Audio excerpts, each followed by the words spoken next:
Você vai abrir no meio da Bíblia, você vai achar o livro de Salmos, aí você vai um pouquinho para frente, é o livro de Provérbios. Provérbios, capítulo 30. Outro aviso que eu quero dar para você: nós temos escola bíblica dominical. Venha participar da escola bíblica dominical. Vou repetir de novo. Nós temos aqui na igreja escola bíblica dominical. Participe da escola. Venha aprender, tirar suas dúvidas. Em nome de Jesus. Conhecimento nunca é demais. Venha para a escola dominical. Aleluia. Sua igreja tem escola bíblica dominical. Amém? Livro de Provérbios, capítulo 30, versículo de número 18. Na minha Bíblia, a nova tradução na linguagem de hoje pode ser um pouco diferente da sua. Todos acharam? Provérbios, capítulo 30, versículo 18. Diz assim as Escrituras Sagradas: há 4 coisas misteriosas que eu não consigo entender. Versículo 19. A águia voando no céu, a cobra se arrastando nas pedras. Somente até aqui. Feche sua Bíblia, olhe para cá, preste atenção, em nome de Jesus. Esse versículo, ele começa falando algo interessante para mim e para você. O escritor, ele vem afirmando que existe 4 coisas misteriosas que ele não consegue entender. Se são coisas misteriosas, é porque estão escondidas, ocultas, e ele não consegue entender. E ele fala, a primeira coisa, ele fala que ele não consegue entender a águia voando no céu. E depois ele fala que ele também não consegue entender a cobra se arrastando nas pedras. 2 coisas que ele não consegue entender. Existem muitas coisas que eu também não consigo entender. E existem muitas coisas que você também não consegue entender. Mas Deus me mostrou algo aqui, o Espírito Santo clareou o meu entendimento, e eu glorifiquei a Deus por isso. E eu quero te explicar algumas coisas para você, junto comigo, glorificar o nome do Senhor. Você sabe por que existem coisas misteriosas? Não. É porque Deus está esperando elas serem descobertas pela sua oração. Aleluia. E pela minha oração. Glória a Deus.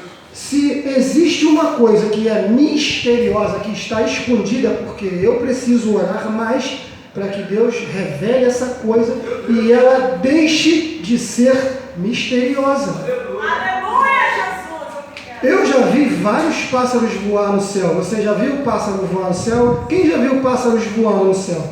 Amém. Mas você já viu águia voando no céu? Eu nunca vi.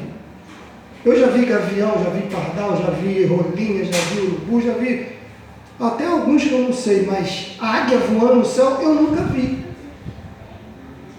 Mas eu descobri uma coisa, o Espírito Santo me mostrou algo, pastor Anderson, que eu dei muito glória a Deus, e eu compartilhei com a minha esposa e também compartilhei rápido no meu canal, mas eu quero compartilhar aqui também com a amada igreja um pouco mais. Você sabia que a águia ela é mais obediente do que muito ser humano? Meu Deus! A águia ela é mais obediente do que muitos crentes. Por que, irmão Sandro? Porque a águia voa no céu. A Bíblia fala que Deus fez os pássaros. E Deus fez os pássaros para voar. E se eles estão voando, eles estão voando no céu. Deus fez os homens. E Ele fez os homens para andar na terra. Mas Ele fez os homens para andar na terra, perto dEle, junto da presença dEle.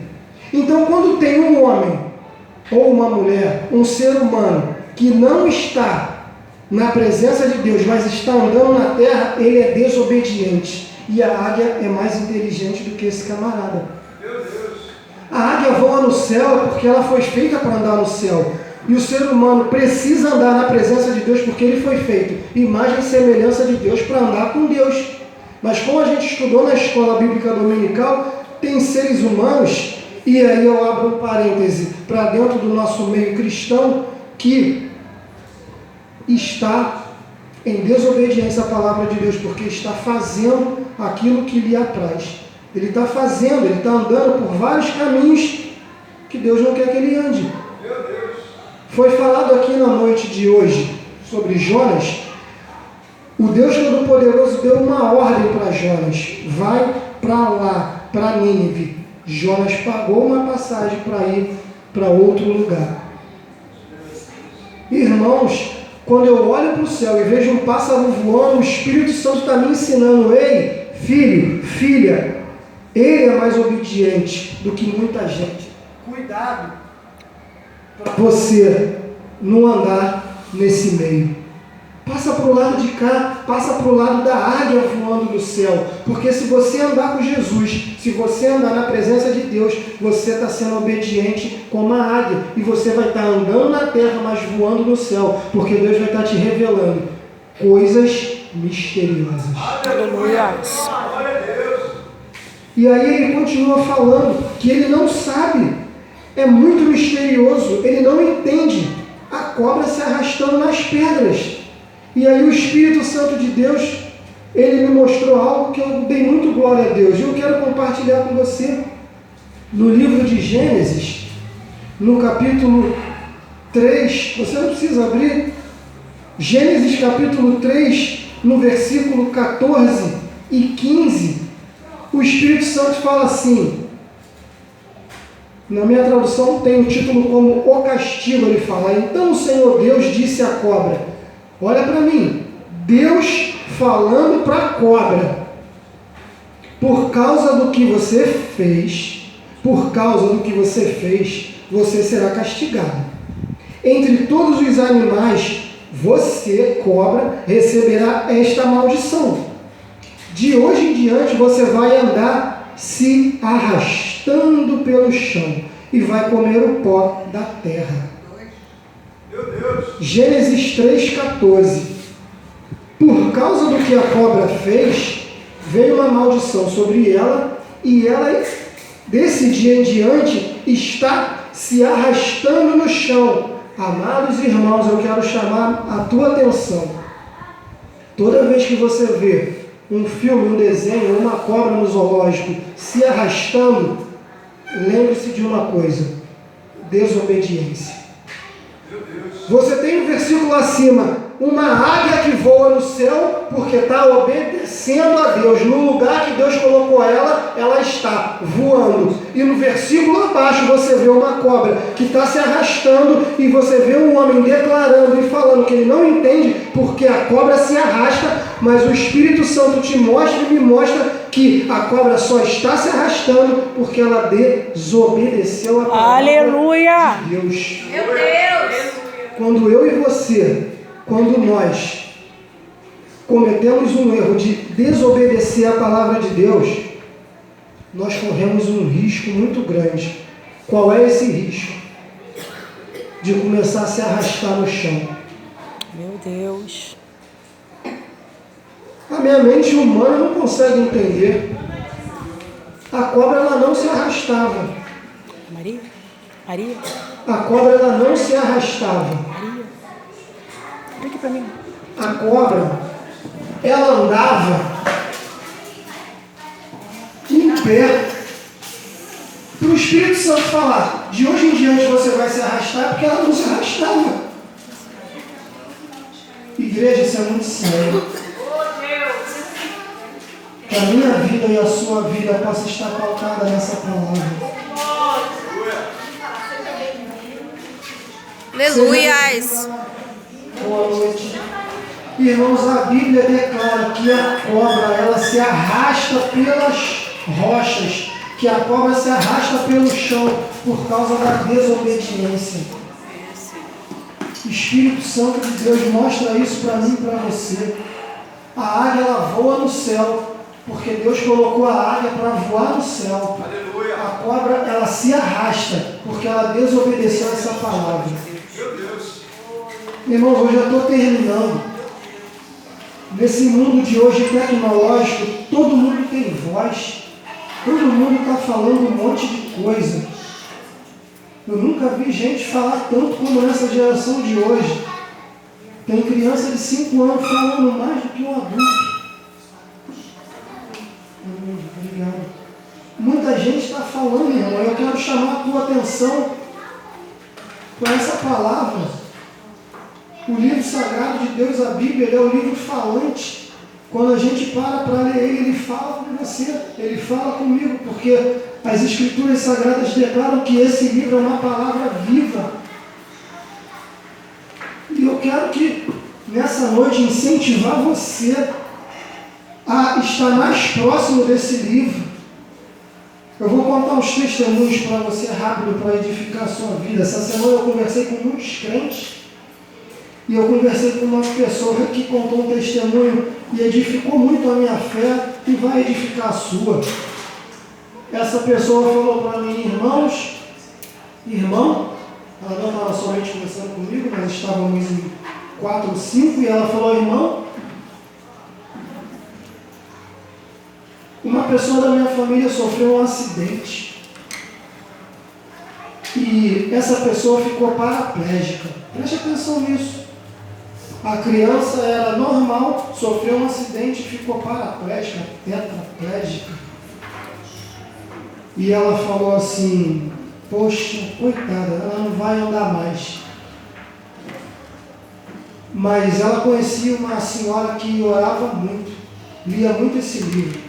E falaram assim, vamos chamar a irmã fulaninha de oração para orar pela criança. E chamaram a senhora veio orar, e ela orou e não aconteceu nada. E ela falou assim, a partir de hoje, a gente vai orar todo dia até essa criança andar. Irmão, pensaram que a mulher ia orar só um dia. A mulher abriu uma campanha. Todo dia orando pelaquela criança. Todo dia. E um dia fixo, todo mundo na igreja orando pela criança. Passou 1 mês, 2, 3, 4, passou meses e não aconteceu nada. Passou mais um tempo, daqui a pouco a criança mexeu o dedo. Vou resumir. A criança está boazinha, está grandona, já casou, já fez faculdade. Sabe por causa de quê? Porque uma pessoa decidiu acreditar no que está escrito aqui. Nada é possível para aquele que crê. Nada é impossível para aquele que crê. O outro, a menina teve um filho e o filho cresceu e a menina usou uma palavra que foi até engraçada. Ela falou assim, eu vou levar meu filho para oração porque meu filho é burro. Meu filho não aprende nada, meu filho é todo esquisito, ele é meio absurdo, vou levar ele para oração. Levou o garoto para oração, chegou lá e falou, irmão, ora para o meu filho que ele é burro, tá bom? Tá bom, vamos orar. Orou um dia e abriu outra campanha. Jesus dá sabedoria para essa criança, dá entendimento para ela, dá sabedoria, dá criança. Provérbios 2 fala isso, pede sabedoria. Você está falando para a gente pedir é porque ele quer dar, né, irmão? Aleluia. Você tem filho, você sabe, seu filho te pede e você dá, né? Se a Bíblia fala, ei, pede, é porque vai receber. Resumindo, tá, irmão? O garoto burro é muito inteligente hoje. Está estudando, está aí, ó, com a vida progredindo na presença de Deus. Sabe por quê? Porque alguém decidiu orar e alguém decidiu crer que aquela situação ia mudar. Aleluia! Irmão, o que eu quero te dizer com isso? Eu não sei qual é o problema que você está passando, eu sei dos meus, mas o problema que você está passando, de repente, tem muitas vozes falando, não vai dar em nada, não adianta você fazer isso, não adianta você fazer aquilo. Eu quero falar uma coisa para você. Se você começar a pedir para o Deus que eu sirvo, o Deus que criou o céu, a terra, o mar, o Deus que criou as estrelas, o Deus que te criou, o Deus que me criou, o Deus que dá, ó, esse ar que a gente respira, se você falar, Jesus Cristo, resolve essa situação, eu duvido que Ele não vai resolver. De repente vai passar 1 mês, 2 meses, 3 meses, 9 meses, 1 ano, 2 anos, 3 anos. Mas ele vai entrar com providência. Irmão, se você se levantar, se eu e você a gente se levantar, se eu e você se levantar e a gente começar a orar, a clamar, irmão, a coisa muda. A coisa não muda porque a gente não está orando, ou a gente está orando pouco. Você já viu alguém se afogar no mar ou na piscina? Eu já vi. É desesperador. Eu já me afoguei com 8 anos de idade. Desesperador. Meu primo Charles pulou na água e me salvou. Outra vez eu fui desobediente, meu pai falou, não mergulha no rio. Eu mergulhei no rio. O rio me levou. Meu primo Charles pulou e me salvou. Mas é desesperador quem está se afogando. É grito, é braço voando, é desesperador. Eu quero que você comece a ficar desesperado para resolver esse problema aí que está na tua vida. Meu Deus! É desespero, você tem que ficar desesperado, você tem que ficar obcecado para resolver. Sabe por quê? Porque se você não ficar obcecado para resolver o problema, as ondas vão bater e vão derrubar o teu barquinho. E a culpa não vai ser de Jesus não, irmão. A culpa vai ser de quem não orou. Foi falado aqui, ó, Jonas, ele foi mandado para lá, ele foi para cá. Quando ele foi para cá, o que aconteceu? O peixe, ó, comeu. Quando ele estava na barriga do peixe, o que ele fez? Gritou. Por que ele não gritou lá fora? Porque estava tudo bem, irmão. Tinha cachorro quente, ketchup e batata frita. Quando acabou tudo, que o cachorro quente foi ele pro peixe, o peixe se lambendo todo, ele teve que gritar. Você vai esperar você ser um cachorro quente? Você vai esperar o peixe te comer para começar a gritar? Irmão, começa logo a orar, faz uma caminhada de oração, vou orar até resolver. Vai resolver porque eu estou aqui. Já falei para você, fumador de maconha, cheirador de cocaína, pichador. Mas você já está cansado de ouvir? Quem aqui da igreja sabe? Martinha, minha mãe lá, todo dia lá, de noite. Jesus, salva meu filho, liberta meu filho. Liberta meu filho da pichação, liberta ele da pichação, 1 ano, 2 anos, 3 anos, 4 anos, 5 anos. Liberta, libertou. Liberta da cocaína, libertou. Liberta da maconha, liberta da maconha. Liberta meu filho da maconha. Não deixa de ser maconheiro, não deixa de ser maconheiro, não. A vizinha, tudo maconheiro. O outro vizinho, maconheiro, não vai dar em nada. Minha mãe lá clamando, sozinha no quarto, liberta. Tinha dia que eu chegava de madrugada, minha mãe chorando, sozinha. Liberta esse livro na mão, o livro falante. Liberta meu filho, Jesus. Eu creio que meu filho vai ser alguém de valor. Eu creio que meu filho vai ser alguém que presta. O vizinho está falando que ele fumou maconha. O outro vizinho está falando que ele cheira cocaína. O outro vizinho está falando que ele bebe. O outro vizinho está falando isso. Mas a tua palavra fala que se eu crer o que está escrito aqui, ele vai ser homem de Deus. Ele vai andar bonitinho na rua. Ele não vai andar todo sujo, não. Ele não vai fumar maconha, não. E 1 ano, 2 anos, 15 anos, 20 anos. E minha mãe gritando, clamando sozinha no quarto. Isso não passou na Rede Globo, não, irmão. Nem no Fantástico. Nem muito menos no SBT. Passou só no holofote do céu, mas Deus honrou a coroinha. Ela está lá. E hoje ela está vendo o fruto do seu penoso trabalho. É com vergonha que eu conto isso para você. Eu não desejo isso para ninguém. Uma mãe ficar orando pelo filho que fumava maconha, cheirava cocaína, pichava duro. Quantas outras coisas ruins eu me envolvi. Mas a boa mão de Deus foi lá e me resgatou. Irmãos, não foi por causa de mim, não foi porque eu uso essa calça bonita ou essa camisa preta, muito menos porque eu tenho uma esposa maravilhosa e bonitona, não foi nada disso não. Foi porque Ele é Salvador. Ele é bondoso, Ele é fiel, Ele não tem prazer em ninguém que vai para o inferno.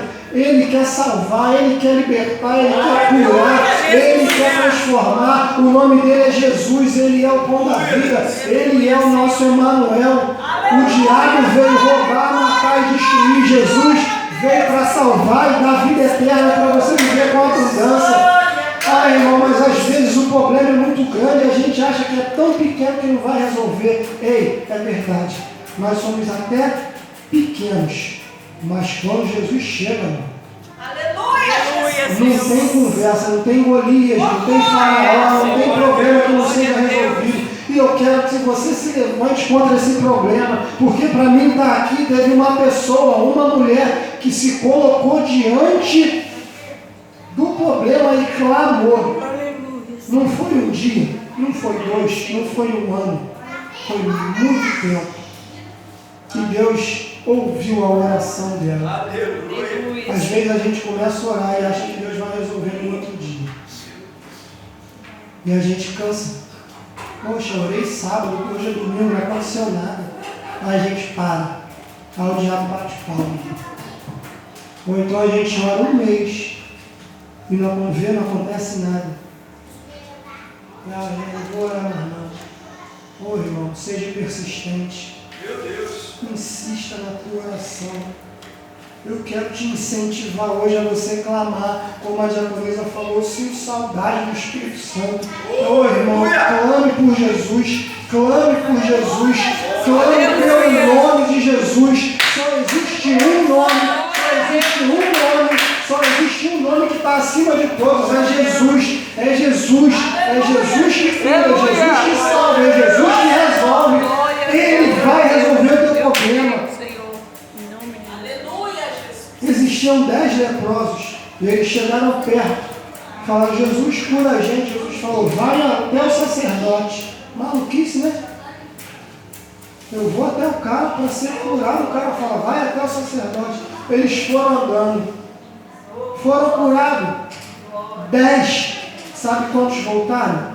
1, para agradecer e permanecer. Irmão, insista na oração. Jesus vai resolver teu problema, e depois que ele resolver, fique com ele. Não largue ele, fique com ele. Permaneça com ele. Porque ele quer fazer mais na minha vida e na sua vida. Jesus, olha para cá, olha para mim. Olha para mim. Olha mesmo para mim. 1995 eu puxava muro. Deus me libertou. 98 eu fumava maconha. Deus me libertou. Depois eu cheirei cocaína. Deus me libertou. Depois eu me envolvi com a bebida. Deus me libertou. Prostituição. Deus me libertou. Outras coisas que não convém falar. Deus me libertou. E eu quero perguntar para você essa noite: existe alguma coisa impossível para Deus? Nada é impossível para meu Senhor. Nada é impossível. Nada é impossível. Nada é impossível. Lucas 1,37, para não terminar, para não ficar nas minhas palavras, se você quiser guardar alguma coisa de tudo que foi dito, Lucas 1,37 diz as Escrituras Sagradas, para finalizar. Lucas 1,37. Porque para Deus nada é impossível. O teu problema para Deus não é possível. Ele resolve hoje, ele resolve amanhã, ele resolve na hora que ele quiser. Mas depende de mim e de você clamar para que ele venha resolver. Existem coisas que o médico resolve. Existem coisas que só Deus. Vou te contar um testemunho rápido. Fui no médico com dor na perna, chegou lá, era coisa no peito, tive que ficar internado 3 dias. Casca dura. Primeiro dia, segundo dia, tinha uma bactéria, eu fiquei entubado. Mas chegou lá, Deus me deu uma palavra. Ezequiel 37, Deus falou comigo assim: fale para o espírito dos 4 ventos para que ele sopre em você. Eu não entendi nada. Porque eu não entendi, estava tudo muito bem. Eu estava no médico, mas eu estava tranquilo. No segundo dia, o couro comeu. Tiraram todos os remédios que me faziam ficar bem e só me deixaram entubado, né, com as coisas aqui. E daqui a pouco tudo começou a ficar escuro. Fiquei igual peixe, respirando pela boca. 5 minutos tranquilo, 10 tranquilo. Eu quero ver tu respirar pela boca 2 horas. Fica brincando de respirar igual peixe 2 horas. Tu começa a ficar cansado, agoniado, tu quer logo ir embora. Mas eu estava lá, a médica chegou e falou: agora não tem mais nada para fazer. Vai ficar assim até... Eu falei: caraca, a mulher toda cruel, meteu-lhe o chicote até... Irmão, fiquei cansado. Mas lá no hospital tinha uma televisão. Estava passando a programação dos nossos irmãos da Igreja Universal. Glória a Deus pelo trabalho que eles fazem. E eu cansado, daqui a pouco falo, só sei que falaram assim, ó: vamos fazer a oração com a água. Pega a água aí. Irmão, eu estava tão cansado, quem me conhece sabe que eu sempre ando com água na mochila. Eu falei: poxa, eu não tenho nem água. A água estava na minha frente. Eu não vi a água. O Espírito Santo falou no meu ouvido: a água está do teu lado esquerdo. Eu olhei, a água estava lá. Eu abri a garrafa d'água, eu estava tão cansado que eu só meti os 2 dedos assim na garrafa. Molhei o dedo, botei o dedo assim, comecei a repetir o que o pastor estava falando lá na televisão. Daqui a pouco eu falei: Espírito dos 4 ventos, sopra em mim. Irmãos, eu acabei de falar, veio sopro. Foi a palavra que Deus me deu lá quando eu cheguei naquele hospital. Veio sopro no meu nariz. Entrou aqui, bateu aqui em cima. Eu cheguei sendo nocauteado. Quando eu arrei a cabeça, eu estava bonzinho respirando. Eu falei: Jesus, Espírito do 4 ventos, sopra no outro. Veio sopro, entrou aqui, bateu. Falei: Jesus, muito obrigado, dormi. Eu só acordei no outro dia com a minha esposa e a minha vizinha lá, na hora do almoço, né? Aleluia. E aí eu tive alta e vim para casa. Glória a Deus. Para Deus, nada é possível. Mas eu tive que abrir a boca, porque ele me falou lá no começo, quando estava tudo bem. Quando eu cheguei: fala com o Espírito dos 4 ventos para soprar em você. Estava tudo bem, irmão. Eu falei: maluquinho, não estou bem, vou soprar o quê? Mas aí ficou tudo nublado, tudo misterioso. Lembra do começo da mensagem? Tudo misterioso.